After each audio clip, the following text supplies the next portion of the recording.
You're watching My Story episodes, and I'm your host, Shirina Man. For this episode today, I'm joined by Mr. Amitabh Mattoo, an eminent academician, a true leader, a proud son of the soil, and what I believe is to know about himself from the man himself. It's my pleasure to have you here, Mr. Mattoo. Thank you very much. It's always an honor to be in Srinagar, in Kashmir, and to interact with young people here. So it's a pleasure to be on your program, My Story. And I look forward to our conversation Yeah. about Kashmir, about life and learning. Yes. So, as I just said in my introduction, you've been a man of diverse expertise. Intellectualism runs in your blood. I have heard that your paternal grandfather, Pandit Raghunath Ji, has been a Wazir Wazarat of his times. Then, coming to your maternal grandfather, who was a professor of English. Your mother needs no introduction. And now I'm speaking to you. So, please tell me something about your journey from Burnhall to Stanford. Let me begin, if I may, uh, by talking about my grandfathers because they each represent uh, a worldview. If you Absolutely. could use metaphors, my maternal grandfather represented the world of learning, and my paternal grandfather represents the world of living. Let Excellent. me begin with my maternal grandfather, who was called Shamji by almost universally by his colleagues, by his children, by his grandchildren, and I dare say even great grandchildren. He was someone who had really made himself. He came from a middle class family which used to live in Safa Kadal, and then he moved and built his own house in Exchange Road, Okay. studied in Kashmir and in Lahore, and taught generations of students both physics and English. But more than that, he was a man who was devoted to the world of learning, the world of ideas, the world of friendships based on these ideas. His house had a room called the library. Imagine the turn of the 20th century. You have a little room, not a big, expansive room, but full of books. Okay. And he was a person who began his day by teaching in SP College. For instance, also he taught at Islamia College and in Women's College, but taught at SP College, came back home for lunch, and then went on to play tennis and bridge, tennis during the afternoon and bridge in the evening. Okay. And later, after he played his bridge with his friends, he recited Shakespeare for the benefit of his children and his grandchildren. So that world of really learning about the world, about knowledge about the world, and the world of poetry, um, literature, history, something that I was passed on to me through that legacy. And through that legacy, especially through my mother. But we spend almost every weekend in our Matamal, where my grandfather and grandmother showered us with love. The other side was my grandfather, who represented, in some ways, a semi feudal spirit, but also in a very distinct way. He was the Zaldar of Paru, which he had to keep in abeyance because he joined government service, All and right. then became Wazir Wazarat and was the longest serving, even till today, Deputy Commissioner Wazir Wazarat, as it was called then, of Baramulla. He Okay. began as Wazir Wazarat during the Maharaja Hari Singh's tenure, continued during Sheikh Saab's tenure as Prime Minister, and then continued till the first years of the Bakshi government. So imagine here was a person with such great wisdom, administrative acumen, but more important than anything, a sense of generosity.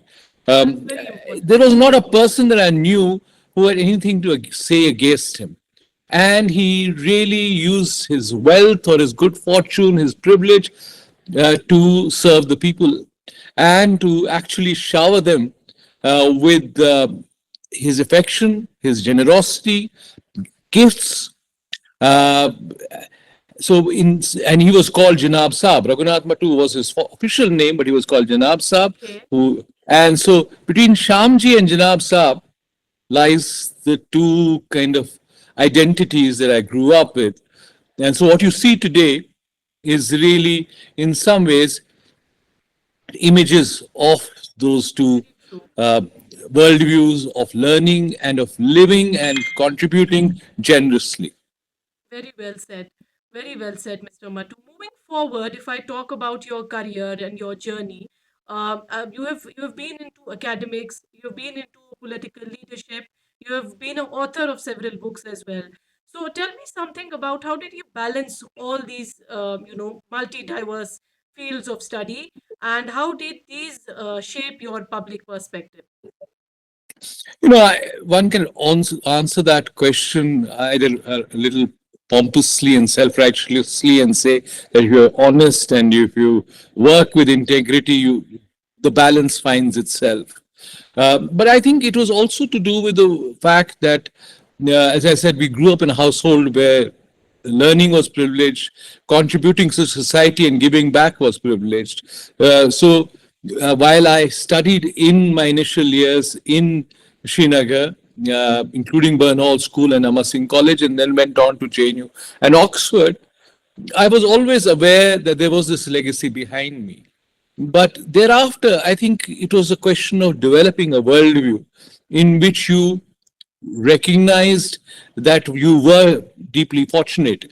In fact, the first encounter with the recognition of your own privilege was in JNU. I didn't know what India represented until I went to JNU. And there you came across and were confronted almost literally with the enormous diversity of India, but diversity also in terms of economics. You had students coming from such deprived backgrounds. So JNU was my first encounter with the rest of India, and it made me aware Yeah. of how important it was to understand India, appreciate India, and also appreciate my privilege. Yeah, we all know Incidentally, JNU as a foundation of young Indian leaders. yes, I think so because it JNU really helps you understand the world much better. It's through formal pedagogy, through formal teaching, but outside the classrooms, the students that you encounter, the teachers who live on campus but who can be sitting with you in a dhaba Yeah. over endless cups of chai and discussing matters that you think really matter in the world. In fact, not many people are aware that in during one of the student protests that happened in JNU during Mrs. Indira Gandhi's period, I went to jail along with many of my friends in Bihar for about 10 days. So you might say that was a baptism of by fire in terms of politics and understanding what politics is all about. And I can tell you that staying 10 days in Tihar jail was an unforgettable experience in every sense of that word. Can you share a bit of that experience if you don't mind? It's unbelievable that you think that jail is not going to be uncomfortable, or that jail is in some ways going to not transform you dramatically. In As far as we were concerned, we were treated as B class prisoners because graduates are treated as B class prisoners. And there was a reformist urge in Tihar. But you begin to value every freedom in a real sense when you first enter Tihar and you realize that there's no way that you can leave these portals, God. leave Tihar jail, and then you are also worried about what the world is thinking about you, especially since the charges against us range from arson to rioting to attempt to murder. So you're worried about what will happen to you once you leave jail. But this is for the first week. The second week is really about almost like a vipassana, like meditative process where you begin to discover the strengths of your inner self. So Tihar confronts you.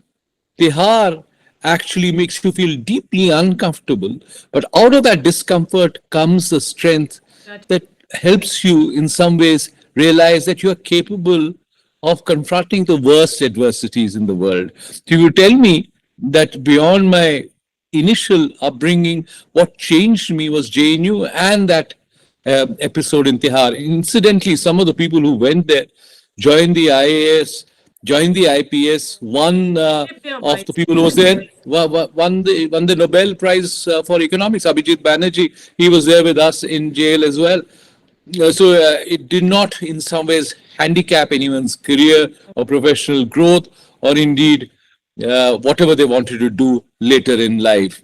But then I think after Tihar, I also decided that I should see whether I am good enough in some ways to test myself to take the civil services examination. I had never ever had a serious interest in joining the administrative service, but I qualified for the civil services, and I took initially a couple of years as leave before joining to go to Oxford, and then did my PhD in Oxford, and of course left the civil service behind. But there was this encounter where I was had almost got the I was boarded the bus to Missouri, which is where the IS Academy is located, Yeah, yeah. and then decided no, I'd rather go to Oxford. Oh, that's wonderful. That's wonderful. I've got to know so much from you. Now that you've spoken about JNU and the framing of young mindsets, how it has been for you, you have before JNU, you have also led the role of a vice chancellor for the Jammu University also, and where I have heard that you have started building satellite campuses. So how did that that step affect your environment around? How did that? Soon after I had joined JNU, I got the opportunity at a very young age. Prime Minister Manmohan Singh was the Prime Minister at that stage. At the age of 40 to become the Vice Chancellor of Jammu University. Okay. That was, I mean, I think it's still I still was the youngest and remain the youngest Yeah, Vice yeah. Chancellor of Jammu University. But there was a certain passion to actually transform an institution, not just become part of the institution. As you do, if you become Vice Chancellor at 60, you want to ensure that the institutions remain stable, but you wanted your leadership to be transformational. In that process, I think I encountered or I had the benefit two outstanding pro-chancellors, Mufti Muhammad Sayyid and then Ghulam Nabi Azad, who I served under, and outstanding chancellor who was often misunderstood, which was General Sinha, who gave me the freedom to actually translate my ideas into reality. And one of the things that I wanted to do, which was also part of the agenda of the National Knowledge Commission, of which I was a part, was to actually believe in the three E's, which is expansion, equity, and excellence. That you needed to expand the higher education system to a point where in every part of the state you could access education literally at your doorsteps, but also be inclusive enough for the most marginalized sections to be benefited by that education, but not compromise on quality. Now, because we had such great pro chancellors, we were able to set up campuses from Badarwa to Punch, through Udhampur and Kathua and various Riasi, all across, all over Jammu province, because that was the jurisdiction of Jammu University,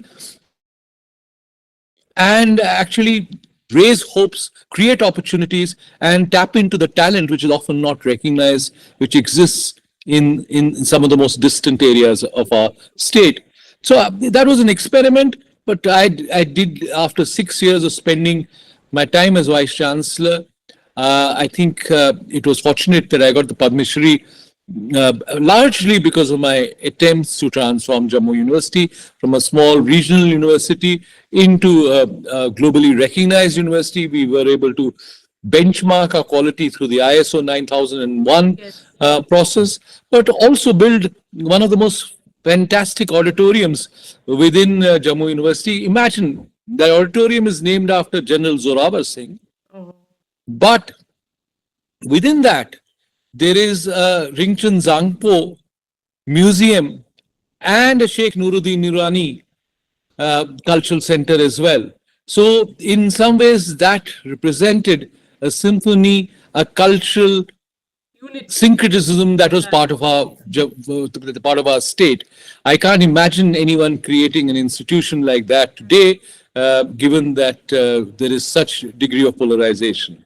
But it was possible.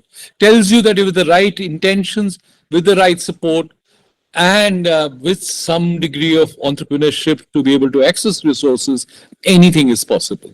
That's very true. That's very true. So, Mr. Mattu, you're currently the dean in the Jawaharlal Nehru University, the Department of International Relations. So, sitting on a chair in a in a university campus like JNU, at the position of dean, what important loopholes do you find in the education system today in the country? I think it's a huge challenge that we are facing. And just to complete my story, I went from Jammu University to spend several years in Australia, the University of Melbourne, where I'm still a professor, Okay. and to set up an Australia India Institute at a really sensitive time in bilateral relations. But then I came back to JNU, or before coming back to JNU, I served as an advisor to the Yeah, yeah. Chief Minister Mufti Mohammad Sayed, and then Mehbooba Mufti ji. But then now that as Dean, you realize that there is a huge lack of resources. The infrastructure is crumbling because not enough money is coming in into the university, into the school, and yet we have an extremely visionary vice chancellor, but also the most talented faculty anywhere. And the last part of that triangle is that you have the best students from all over India Yes. still coming to JNU. There are private universities and private institutions, but frankly speaking, they cannot, in terms of talent of faculty or talent of the students that we have trying to admit or getting admission here, they can't be compared to those who go to the Very private true. universities. The fees, of course, is still about 40 rupees a month, heavily subsidized. And there is a part of the DNA of JNU, whether it's the ecosystem which combines this young, fresh minds with academics who want to mentor them, and together in the Aravali Hills, Yes. which is the most ancient repository of wisdom in India. I think that creates magic. So the magic of JNU continues to be a magnet for the best. Very true. Very true. Very true. Mr. Mattu, you have been a respected leader, as I very early mentioned that you're a proud son of the soil. So, in the end, what legacy would you like to leave for upcoming future young leaders, the young generation? I think the again, I'm one tries to avoid being uh, pompous in these occasions, but that the legacy that or if there was an epitaph written of about me on me, would be that he was born in privilege but made the most of his privilege Yes, and to help others less privileged wonderful. That's than he was. that's wonderful. Thank you so much, Mr. Mattu, for giving my story some of your very precious time, and I hope to hear from you sometimes again soon. Thank you so much. Most definitely, it was. I was delighted to be part of your program. Thank Thank you you very so much. much. Have a good evening.